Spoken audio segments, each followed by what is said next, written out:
इंग्रज सरकारच्या काळामध्ये वसूल आमचा कुलकर्णी असायचे, म्हणजे ब्राह्मण असायचे, तलाठी म्हणून त्यांची नेमणूक नव्हती, कुलकर्णी त्याला म्हणायचे. आणि कुलकर्णी असून ते घोड्यावर यायचे. घोड्यावर नंतर ज्या वेळेला गावातील सारा काय असेल तो सारा जमा करायचा.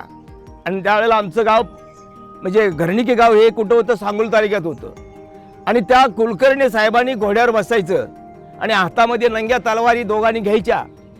एक आमच्याकडे स्वयंसेवक म्हणून असायचा कोतवालाच्या सोबत, आणि कोतवालाकडे तलवार असायची आणि ती तलवार घेऊन ते सारा वसुलीचं पोत म्हणायचं त्याला पहिलं.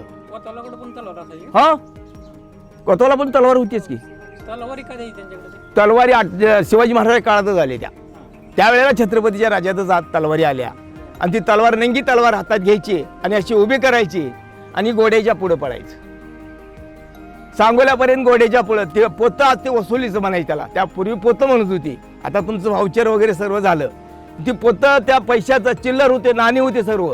ते नाणी घ्यायचे, ते भरायचे आणि सांगोल्यापर्यंत जायचे. आणि त्यावेळेला ते वसुलीचं पोतं त्या कुलकर्ण्या ताब्यात दिलं.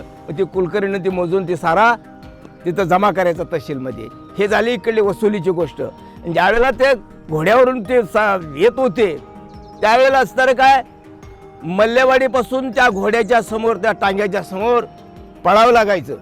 इंग्रजांच्या काळामध्ये पळत पळत तहसीलदार असो, कारकून असो किंवा फौजदार असो, पोलीस असो, त्यांच्या समोर पळत पळत गावापर्यंत यायला लागत होतं. ते घोडे इतके ताणायचे, असे लगाम धरायचे.